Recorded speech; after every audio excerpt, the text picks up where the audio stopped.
तो आज हम देखने जा रहे हैं प्रोबेबिलिटी एंड स्टैटिस्टिक्स, जिसका पहला चैप्टर है बेसिक प्रोबेबिलिटी और उसका वेटेज है 20% यानी 14 मार्क्स है। ठीक है, जो हम अब पढ़ने जाएंगे, हमारे 3 बुक्स है ये। इन तीनों बुक्स को कंपेयर करके हमने जो नोट्स बनाई है हम उसमें से पढ़ेंगे। ठीक है, पहला टॉपिक है हमारा डेफिनेशन ऑफ प्रोबेबिलिटी, जिसका फॉर्मूला है number of outcomes favourable to event A divide by number of exhaustive outcomes. जिसको अगर सिंपली हम देखने जाए तो ये कहना चाहता है कि जो भी फेवरेबल आउटकम्स है to event A divide by numbers of total event, और इसको ही हमने शॉर्ट फॉर्म में लिखा है n of A divide by n of S. N of S क्या है? Total events. तो उसके लिए हमारी जो भी ये डेफिनेशंस है वो आप पढ़ लेना। ये सब प्रोबेबिलिटी की हमारी डेफिनेशंस है, ये आप स्टॉप करके भी पढ़ सकते हो या फिर स्क्रीनशॉट लेकर पढ़ना हो तो स्क्रीनशॉट लेकर भी पढ़ सकते हो यहाँ पर। ठीक है, और ये हमारा अभी का है टॉपिक, और ये है परम्यूटेशन और ये कॉम्बिनेशन। ये 2 टॉपिक है, बहुत छोटे टॉपिक है, ये इसमें ही कवर कर लेंगे हम। तो परम्यूटेशन कब यूज़ करना होता है? जब हमें क्वेश्चन में अरेंजमेंट वर्ड दिया गया हो, तब हमें NPR की फॉर्मूला यूज़ करनी है, n factorial divide bye n minus r factorial.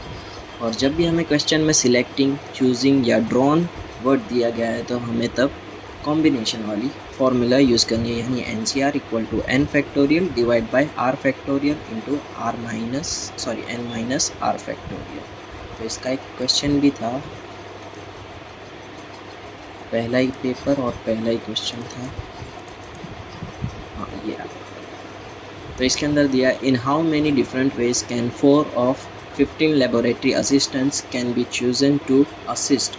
यहाँ पे चूजन वर्ड दिया गया है, तो इसके लिए हम NCR की फॉर्मूला अप्लाई करेंगे। तो NCR हम कैसे फाइंड करेंगे कैलसी से, उसका भी हमारे पास वीडियो है। ठीक है, ये रहा NCR। इसको पहले हम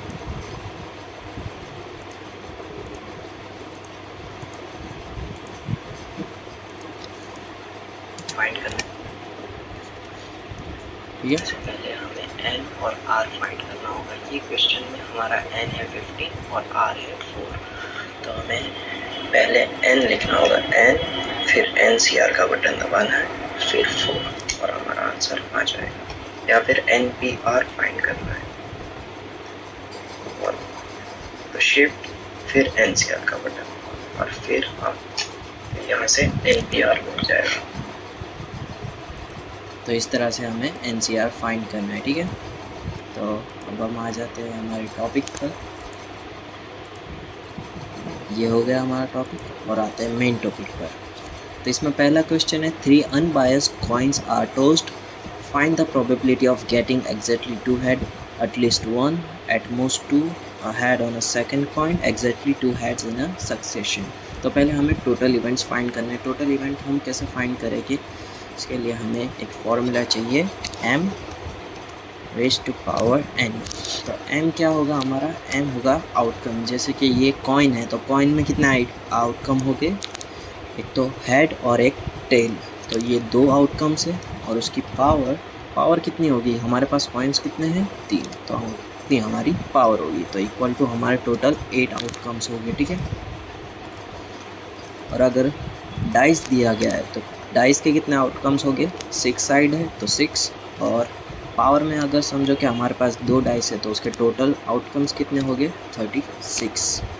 और अगर हमें डिजिटल सर्किट दी गई है जिसमें 4 इनपुट टर्मिनल है, तो उसमें डिजिटल इनपुट हम कितने दे सकते हैं? 0 और 1 यानी 2, और उसकी पावर, हमारे पास 4 इनपुट टर्मिनल है तो यानी 4 आएगी हमारी पावर, इक्वल टू ये कितना होगा? 16। और अगर हमारा मोबाइल का पासवर्ड है तो उसमें कितने होते हैं डिजिट्स? 0 to 9 यानी 10, और हमारा पासवर्ड कितने डिजिट का होता है? 4 डिजिट का, तो पावर में आएगा 4, इक्वल टू 10,000, तो यानी 10,000 कॉम्बिनेशन बन सकते। तो हमारे ये केस में हमारे पास कितना आंसर आ रहा है? 8, तो यानी हमारे टोटल 8 आउटकम्स हो गए। ठीक है, पूरा डिलीट कर देते हैं। तो ये आउटकम्स कैसे हमने फाइंड किए वो देखते हैं, ठीक है। जिस तरह से हम डिजिटल फंडामेंटल में 0 और 1 के कॉम्बिनेशन बनाते हैं उसी तरह से ही बनता है ये भी, ठीक है। तो पहले 0 1 0 1 जो सिंगल टाइम लिखते हैं उसकी जगह पे H और T कैपिटल करते हैं। Capital H single time, T single time, H single time, T single time, H T H T, ठीक है। तो ये हमें 8 टाइम्स लिखना है। फिर हमें क्या करना है, फिर डबल H, फिर डबल T, फिर डबल H, फिर डबल T। अब क्या करना है, 4 टाइम H लिखना है, डबल करते जाना है। अब यहाँ पे 4 टाइम T और यहाँ से हमारा आउटकम्स बन चुका है, ठीक है। सेम टू सेम आउटकम्स बन चुके हैं। और हमारा पहला क्वेश्चन क्या है, एग्जैक्टली 2 हेड। तो एग्जैक्टली 2 हेड किस में आ रहा है, तो एक ये इवेंट है और एक ये इवेंट है और एक ये इवेंट है, ठीक है। तो हमारे टोटल 3 इवेंट्स हो गए जिसमें ये कंडीशन फॉलो हो रही है। तो ये हम लिख देंगे n ऑफ m and 3 और टोटल हमारी जो भी इवेंट्स है वो यानी 3/8। और एटलीस्ट सेकंड क्वेश्चन है एटलीस्ट 1 टेल। एटलीस्ट 1 टेल का मतलब है कम से कम एक टेल तो होना ही चाहिए। उससे ज़्यादा हो तो भी चलेगा, उससे कम हो तो नहीं चलेगा। तो सिर्फ उसमें एक ही इवेंट है जिसमें टेल नहीं आता है, वो सिर्फ एक ही इवेंट है। बाकी सभी इवेंट्स में टेल आ रहा है। तो ये इतने इवेंट है हमारे 7 और टोटल इवेंट है 8। तो 7 डिवाइड बाई 8। तीसरा क्वेश्चन क्या है, एटमोस्ट 2 हेड यानी मैक्सिमम 2 हेड होना चाहिए। उससे कम हो तो चलेंगे पर उससे ज़्यादा हो तो नहीं चलेंगे। तो इसमें भी सेम यही इवेंट नहीं आएगा क्योंकि इसके अंदर 3 हेड हो रहे हैं। उससे कम मतलब 0 हेड भी चलेगा और 2 हेड भी चलेगा। तो वैसे 7 इवेंट्स है तो 7 divide by 8। A head on a second coin यानी जिसके अंदर हमारे सेकेंड कॉइन पे अगर H आ रहा है तो इस इवेंट को हम कंसिडर करेंगे। वैसे 4 इवेंट्स हैं यानी 4 डिवाइड बाई 8 यानी 1/2 आएगा इसका आंसर। और exactly 2 heads in a succession. Succession का मतलब है यानी रिपीटेटिवली एक ही कॉइन आना चाहिए, एक ही साइड आनी चाहिए। यानी इसमें हेड्स मांगा है तो 2 बार हेड्स आना ही चाहिए। वैसे इवेंट है हमारे पास 3, ठीक है। तो हमारा आंसर होगा 3 डिवाइड बाई 8। दूसरा क्वेश्चन है, a fair dice is throne, find the probability of getting an even number, a perfect square, N integer greater than और इक्वल टू 3। तो हमारे डाइस की साइड्स कितनी है, 6, ठीक है।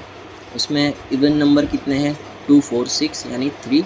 और हमारी टोटल साइड है 6। 3 डिवाइड बाई 6 1/2। और अगर ओड नंबर के लिए बोला है तो सेम यही चीज़ है 1 3 5। 3 आउटकम्स है और टोटल आउटकम्स है 6 यानी 1/2।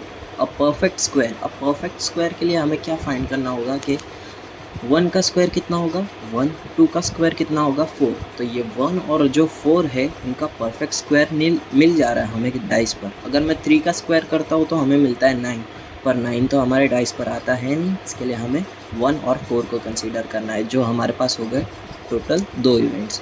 और ये हमारे टोटल 6 जो भी साइड्स है उनके लिए। तो हमारा आंसर होगा 1/3।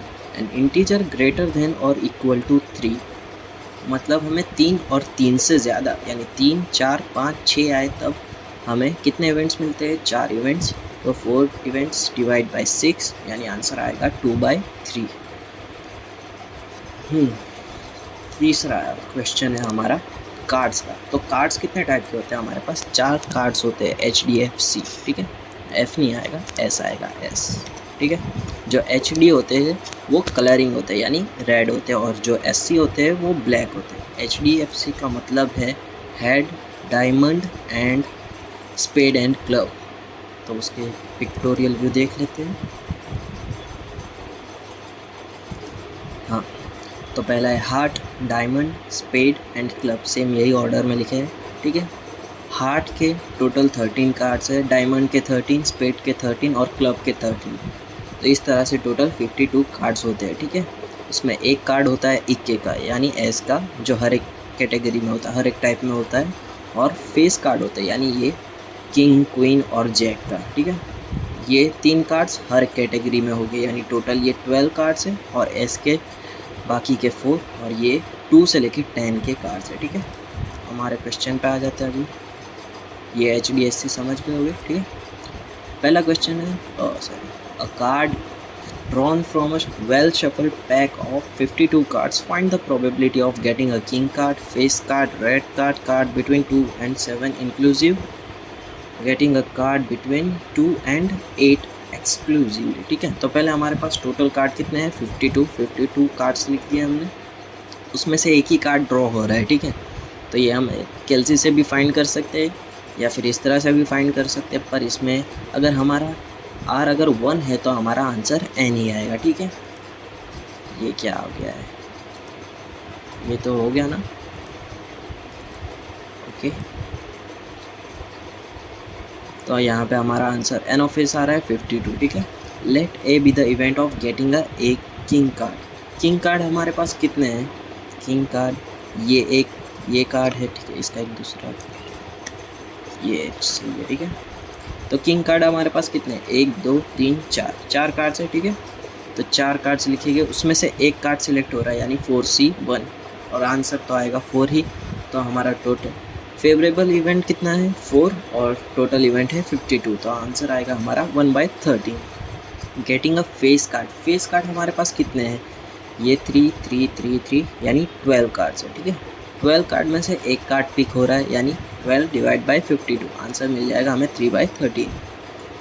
Getting a card of red card. ठीक है, रेड कार्ड हमारे पास कितने हैं? ये 13 और ये 13। ठीक है, तो टोटल हो गया हमारे पास 26, आंसर आएगा 1/2। Let D be the event of getting a card between 2 and 7 inclusively. Inclusive मतलब 2 और 7 को भी इंक्लूड करना है, यानी 1 2 3 4 5 6। ठीक है, यहाँ से हमारे पास 6 कार्ड हो रहे हैं हर एक कैटेगरी में। 6 × 4 24, यानी हमारे पास कितने कार्ड्स हो गए टोटल? 24 में से हमें एक कार्ड पिक करना है। ठीक है, तो हमारा आंसर आएगा 6/13। और ये क्या है? Let E be the event of getting a card between 2 and 8 both exclusively. Exclusive यानी एक्सक्लूड करना है, उन लोग को नहीं गिनना है, यानी 2 को नहीं गिनना है और 8 को नहीं गिनना है। तो 1 ये 2 3 4 5 कार्ड्स है हर एक कैटेगरी में। 5 × 4 20 डिवाइड बाई 52, आंसर 5/13 आ जाएगा। ठीक है, चौथा क्वेश्चन है अ bag contains 2 black balls, 3 red and 5 blue balls. 3 balls are drawn at random. Find the probability of that 3 balls drawn are blue, consist of 2 blue and 1 red, consist of exactly 1 black. ठीक है, तो पहले हमें इन सभी balls को हम total find करेंगे, तो ये आएगा 10 और वो 10 में से कितने कार्ड ड्रॉ हो रहे हैं? बॉल्स ड्रॉ हो रहे हैं 3, तो हम फाइंड करेंगे 10C3। 10C3 का आंसर आएगा 120। ये कैलसी से फाइंड कर लेना। ठीक है, और प्रोबेबिलिटी हमें क्या फाइंड करना है पहले क्वेश्चन में? Blue balls. तो ब्लू बॉल्स कितने हैं हमारे पास? टोटल 5 बॉल्स है। ठीक है, और उसमें से ड्रॉ हो रहे हैं 3 बॉल्स, तो हमें क्या फाइंड करना होगा? 5C3। तो हमारा इवेंट ये रहा 5C3 और इसमें हमें मिलता है 10 divide by n of S. N of S है हमारा 120, जो है टोटल का जो टोटल बॉल्स है उसमें से ड्रॉ होने वाले। तो यहाँ पे आंसर आएगा 1/12। Probability of 2 blue and 1 red. तो ब्लू बॉल्स तो हमारे पास है 5 में से 2 बॉल्स ड्रॉ हो रहे हैं और रेड बॉल है हमारे पास 3, तो 3 में से एक बॉल ड्रॉ हो रहा है, तो इसको बीच में मल्टीप्लाई करके हम डिवाइड कर देंगे टोटल इवेंट्स। तो ये जो आप फाइंड करोगे तो इसका आंसर मिल जाएगा आपको 10 × 3। ठीक है, तो आंसर आएगा 1/4। यहाँ पे क्या है? Probability of getting exactly 1 black ball. तो ब्लैक बॉल्स हमारे पास कितने हैं? 2। ठीक है, तो वो 2 बॉल्स में से एक बॉल तो ड्रॉ हो गया, तो अभी एक और जो बाकी के बचे हैं 3, हमारे पास 3 जो बॉल्स है वो ड्रॉ हो रहे हैं ना, तो एक आ गया, तो अभी भी 2 बाकी है। वो 2 हमें किस में से मिलेंगे? या तो वो रेड होगा या तो फिर ब्लू होगा, तो ये दोनों को कंबाइन कर देंगे हम, तो ये हो जाएगा हमारा 8C2। ठीक है, 8C2 दोनों कंबाइन हो जाएगी, क्योंकि बाकी के 2 बॉल्स भी ड्रॉ हो रहे हैं, वो भी हमें फाइंड करना होगा। तो हम इसको सिंप्लीफाई करेंगे 2C1 को और 8C2 को, तो आंसर आएगा हमारा 7/15। ये 5वां क्वेश्चन शायद लास्ट है। हाँ, लास्ट। ठीक है, हाँ, अ class consist of 6 girls and 10 boys if a committee of 3। ठीक है, 3 जन की कमिटी बन रही है। At a random from the class find the probability of 3 boys are selected, 3 draw हो रहे, सॉरी 3 सिलेक्ट हो रहे हैं और तीनों ही बॉयज़ है, ये हमें फाइंड करना है। तो पहले हम टोटल देख लेते हैं। टोटल हो गया हमारे 6 गर्ल्स और 10 बॉयज़ यानी 16 में से 3 सिलेक्ट हो रहे हैं यानी 560 हमारा आंसर आएगा। ठीक है, तीनों अगर बॉयज़ है तो बॉयज़ हमारे पास कितने हैं, 10 बॉयज़ है ना, 10 में से 3 सिलेक्ट हो रहे हैं यानी 10C3 और टोटल हमारा आया 560 NF। तो फिर हम इसमें से सिंप्लीफाई करेंगे तो आंसर मिल जाएगा 3/14। Probability of exactly 2 girls are selected, तो गर्ल्स में से जो है वो एग्जैक्टली 2 गर्ल्स आर सिलेक्ट हो रही है। ठीक है, यानी गर्ल्स कितनी हमारे पास 6C2, उसमें से 2 ड्रॉ हो सिलेक्ट हो चुकी है और अभी भी कमेटी बनाने के लिए हमारे पास 3 मेंबर होने चाहिए, तो एक मेंबर अभी बाकी है जो हम लेंगे हम बॉयज़ में से, तो 10C1। इसको सिंप्लीफाई करोगे तो इसका आंसर आ जाएगा। ठीक है, और यहाँ पे हमारा पहला टॉपिक ख़त्म।